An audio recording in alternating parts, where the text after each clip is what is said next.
പക്ഷെ അവർക്കൊക്കെ കൃത്യമായി ട്രെയിനിലും ബസ്സിലും ഒക്കെ അവിടെ എത്തിച്ചേരണമെങ്കിൽ അവരുടെ നേരത്തെ കുറവല്ല. അത് ഒന്നാമത്തെ കാര്യം എപ്പോഴും ഞാൻ ഈ കവി സുഹൃത്തുക്കൾക്കാണ് നൽകുന്നത്. രണ്ടാമത്തെ പ്രധാന കാര്യമുണ്ട്, നമ്മുടെ വിശിഷ്ട വ്യക്തികളാണ് VVIPs. അവരെങ്ങനെ മണിക്കൂറുകളോളം ഇവിടെ വെയിറ്റ് ചെയ്യാൻ അവർക്ക് കഴിയില്ല. ഓരോരുത്തർക്ക്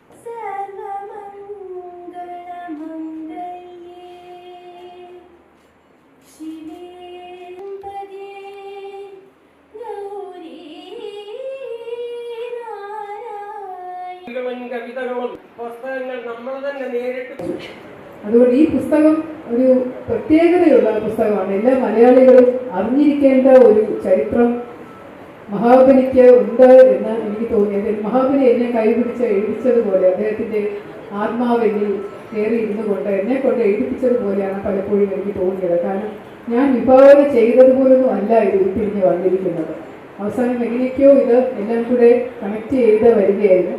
ഇതിൻ്റെ ഭാഷ മറ്റൊരു പ്രയാസമായിരുന്നു. കാരണം പൗരാണിക ഭാഷയിൽ എഴുതണം എന്ന ഒരു ആഗ്രഹമില്ലെങ്കിൽ പോലും നമ്മൾ ഇപ്പോഴത്തെ ഭാഷയൊന്നും നമുക്ക് ഇന്നത്തെ എഴുതാൻ സാധ്യമല്ല. ഇപ്പോഴത്തെ കാര്യങ്ങളൊന്നും ഇല്ലതാണ് ആ സമയത്ത്. അധികം ചാരിതാർത്ഥ്യത്തോടു കൂടിയാണ് ഞാനിവിടെ നിൽക്കുന്നത്. ഒരു വർഷമേ ആയിട്ടുള്ളൂ മലയാള സാഹിത്യ സമിതി എന്ന ഈ ഒരു സംഘടന പ്രവർത്തനം ആരംഭിച്ചിട്ട്. അതിൻ്റെ പ്രഥമ പുരസ്കാരം അതിനർഹയായ ഒരു വലിയ സന്തോഷം എനിക്കുണ്ട്.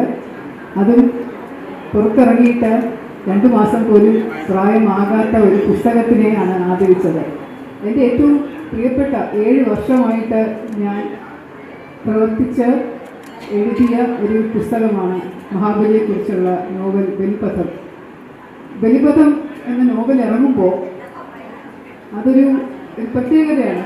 ഒരു അമ്മ ഒരു കുഞ്ഞിന് ജന്മം നൽകുമ്പോൾ പ്രിയപ്പെട്ടതൊന്നും ഇല്ലെങ്കിൽ ഇതിൻ്റെ 10ാമത്തെ കുഞ്ഞാണ്, സാഹിത്യ കുഞ്ഞ്. അതിൻ്റെ 9നേക്കാളും ഒരു പ്രത്യേകത എനിക്കിത് തോന്നിയത് ഇതിൻ്റെ ആയാസത്തെ കുറിച്ച് ഓർക്കുമ്പോഴാണ്. അത് വലിയ സുഖപ്രസവമൊന്നും ആയിരുന്നില്ല. കുറച്ചധികം കഷ്ടപ്പെടേണ്ടി വന്നു. ഒരുപാട് പ്രയാസപ്പെട്ട് കുറച്ചധികം റിസർച്ച് ഗവേഷണങ്ങളൊക്കെ നടത്തി മഹാബലിയെക്കുറിച്ചുള്ള എവിടേക്ക് എന്തൊക്കെ കിട്ടുന്നുണ്ടോ അതെല്ലാം വായിച്ച് ഏറ്റവും ദുർഘടമായിട്ട് തോന്നിയത് ഓണവുമായിട്ട്, നമ്മൾ മലയാളികളുടെ അഭിമാനം അഹങ്കാരം എന്നൊക്കെ പറയുന്ന ഓണാഘോഷവുമായിട്ട് എങ്ങനെ മഹാബലിയെ ബന്ധപ്പെടുത്തും എന്നുള്ള ഒരു വലിയ ചോദ്യമായിരുന്നു. മംഗളമാക്കി തീർക്കണം. അതുകൊണ്ട് ഈ മലയാള സാഹിത്യവേദി എന്ന് മറ്റൊരു വിശിഷ്ട വ്യക്തി കൂടി എത്തിയിട്ടുണ്ട്. അഡ്വക്കേറ്റ് KJ രമാഭായി മാഡം കവിയും ഗാനരചയിതാവുമാണ്. ഗവൺമെൻറ് കോളേജിലെ മുൻ പ്രിൻസിപ്പലുമായ KJ രമാഭായി മാഡം വേദിയിൽ എത്തി. Gopakumar sir Kerala state film and TV അവാർഡുകൾ നേടിയ വ്യക്തിയാണ്. അതോടൊപ്പം സ്റ്റീവൻ സ്പിൽബർഗിൻ്റെ ലോസ്റ്റ് വേൾഡ് എന്ന സിനിമയിൽ അഭിനയിച്ച ആദ്യ ഇന്ത്യക്കാരൻ എന്ന ഒരു നേട്ടം കൂടി ഉണ്ട് സാറിന്.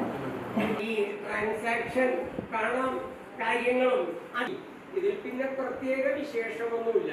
പിന്നെ കലയും സാഹിത്യത്തെ പറ്റി പ്രസംഗിച്ചാൽ ഒരു ദീർഘമായ 100 പ്രവർത്തിച്ചാൽ ഈ നമ്മുടെ ഭാഷ ഇതിനേക്കാൾ പുരോഗമിക്കുകയാണ്. കാരണം അത്ര സ്ട്രെയിൻ എടുത്താണ് ആ സഹോദരി കലയ്ക്കും സംസ്കാരത്തിനൊക്കെ വേണ്ടി പ്രവർത്തിച്ചുള്ളൂ. എനിക്ക് വ്യക്തിപരമായിട്ട് അറിയാവുന്ന കാര്യമാണ്. അപ്പോൾ എല്ലാവർക്കും ഒരുപാട് അവാർഡുകൾ ഇവിടെ ഇരിപ്പുണ്ട്. അത് കാണുമ്പോൾ തന്നെ ഒരു സന്തോഷം. ഇത്രയും പേർക്ക് അവാർഡ് കൊടുക്കാൻ പറ്റുന്നുണ്ടല്ലോ എന്നുള്ളത് ഇത് വലിയ കാര്യമാണ്. അവാർഡുകൾ സ്വീകരിക്കാൻ എത്തിയിരിക്കുന്ന എല്ലാവർക്കും എൻ്റെ ആശംസകൾ ഞാൻ നേർന്നുകൊള്ളുന്നു. എല്ലാവർക്കും നന്ദി, നമസ്കാരം. സാധാരണ സംഭാഷണത്തിൽ നമ്മൾ മൊബൈൽ ഫോണിൽ ഉപയോഗിച്ചാലും നമുക്ക് സാഹിത്യത്തിൽ ഉപയോഗിക്കാൻ മലയാളത്തിൽ അതിൻ്റെ വാക്ക് ഉണ്ടായിട്ടില്ല എന്നുള്ളതാണ്. അത് ടെലിഫോണിന് തൊലൈപേശി എന്നും ഇതിനെ കൈപേശി എന്നുമാണ് പറയുന്നത്. അപ്പം അങ്ങനെയുള്ള വാക്കുകൾ നമ്മൾ കണ്ടുപോയി. നമ്മളെപ്പോഴും നമ്മൾ ഉപയോഗിച്ചുകൊണ്ടിരുന്ന നല്ല വാക്കുകൾ പോലും നമ്മളിപ്പോൾ ഉപയോഗത്തിൽ നമ്മൾ മാറ്റിയിരിക്കുകയാണ്. അങ്ങ് എന്നൊരു വാക്ക് നമ്മൾ ഉപയോഗിക്കുന്നുണ്ട്. അവിടുന്ന് എന്നൊരു വാക്ക് നമ്മൾ സംഭാഷണത്തിൽ ഉപയോഗിക്കുന്നുണ്ട് ഇല്ല.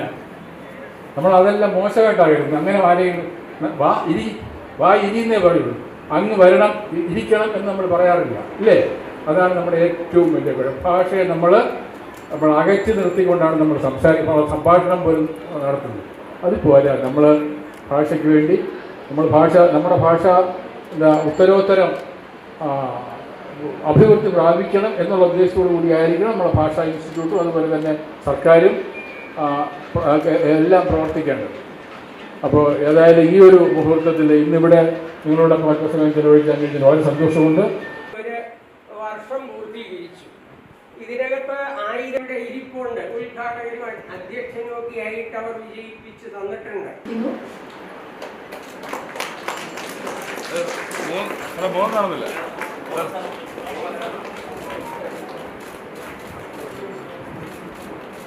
ശ്രീമതി ഗീത രാജേന്ദ്രന് മികച്ച കലാ സാംസ്കാരിക ജീവകാരുണ്യ പ്രവർത്തനത്തിനുള്ള പുരസ്കാരം അവാർഡ് ദാനവുമാണ് ഇനി ഇവിടെ നടക്കാൻ പോകുന്നത്.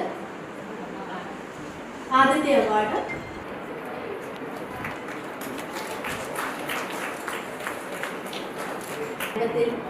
ഗാനങ്ങൾ ആലപിച്ച മാസ്റ്റർ സാഗർ ഗിരീഷിന് അവാർഡ് നൽകുന്നത് ശ്രീമതി ശ്രീലേഖ IPS മാഡം. ശ്രീമല സ്മാരക ഗാനപ്രതിഭ പുരസ്കാരം ശ്രീ കാര്യവട്ടം ശ്രീധരൻ നായർ സാറിനാണ് ലഭിച്ചത്. IPS മാഡത്തിനെ വേദിയിലേക്ക് സ്വാഗതം ചെയ്യുന്നു. പ്രശസ്തി പത്രം നൽകി ആദരിക്കുന്നത് ശ്രീ MR ഗോപകുമാർ സാറാണ്. ശ്രവ്യ മാധ്യമ ശ്രേഷ്ഠ പുരസ്കാരം ലഭിച്ചിരിക്കുന്നത് ശ്രീ ശ്രീകുമാർ മുത്തട്ടരി സാറിനാണ്. ശ്രീമതി ശ്രീലേഖ IPS. പ്രശസ്തി പത്രം നൽകി ആദരിക്കുന്നത് ശ്രീ MR ഗോപകുമാർ സാറുമാണ്. ശ്രീമതി പ്രമോദിനി ദാസ് പി കുഞ്ഞിരാമൻ നായർ സ്മാരക കാവ്യമഞ്ജരി പുരസ്കാരം നൽകി ആദരിക്കുന്നത് ശ്രീമതി ശ്രീലേഖ IPS മാഡമാണ്. പ്രശസ്തി പത്രം നൽകി ആദരിക്കുന്നത് Shri MR Gopakumar sir. Shri Sujilal KS പുരസ്കാരം ഏറ്റുവാങ്ങുന്നു. ഏറ്റവും മികച്ച പ്രാദേശിക വാർത്താ ചാനലുള്ള പുരസ്കാരം ACV ന്യൂസിലെ ഡെസ്ക് ചീഫ് H ഹണി ഏറ്റുവാങ്ങി. തൈക്കാട് ചിത്തരഞ്ജൻ ഓഡിറ്റോറിയത്തിൽ നടന്ന മലയാള സാഹിത്യ സമിതി വാർഷിക ആഘോഷവും പുരസ്കാര സമർപ്പണവും ചലച്ചിത്ര താരം MR ഗോപകുമാർ ഉദ്ഘാടനം ചെയ്തു. സമിതിയുടെ ഈ വർഷത്തെ പ്രഥമ സാഹിത്യ ശ്രേഷ്ഠ പുരസ്കാരം മുൻ DGP R ശ്രീലേഖ IPSന് കൈമാറി. ശ്രവ്യമാധ്യമ ശ്രേഷ്ഠ പുരസ്കാരത്തിന് ആകാശവാണി അസിസ്റ്റന്റ് ഡയറക്ടർ ശ്രീകുമാർ മുഖത്തലയും സാഹിത്യമേഖലയിലെ സമഗ്ര സംഭാവനകൾ പരിഗണിച്ച് മലയാള സാഹിത്യ സമിതിയുടെ ബിച്ചു തിരുമല സ്മാരക ഗാനപ്രതിഭ പുരസ്കാരം കാര്യവട്ടൻ ശ്രീകണ്ഠൻ നായർക്കും കൈമാറി. മികച്ച കലാ സാമൂഹിക സാംസ്കാരിക ജീവകാരുണ്യ പ്രവർത്തകയ്ക്കുള്ള പുരസ്കാരം കലാനിധി ചെയർപേഴ്സണും മാനേജിംഗ് ട്രസ്റ്റിയുമായ ഗീതാ രാജേന്ദ്രനും ഏറ്റുവാങ്ങി. ഡോക്ടർ ശ്രദ്ധ പാർവതി, പ്രവീൺ ഏണിക്കര, മഞ്ജുള ദേവി S, സുജിലാൽ KS തുടങ്ങിയവർക്കും ചടങ്ങിൽ പുരസ്കാരങ്ങൾ സമ്മാനിച്ചു. സാംസ്കാരിക സമ്മേളനത്തിന് മലയാള സാഹിത്യ സമിതി പ്രസിഡന്റ് മൈലച്ചൻ വിജയൻ അധ്യക്ഷത വഹിച്ചു. പ്രദീപ് തൃപ്പരപ്പ്, ശ്രദ്ധ പാർവതി തുടങ്ങിയവർ ചടങ്ങിൽ സംബന്ധിച്ചു. ACV news, Thiruvananthapuram.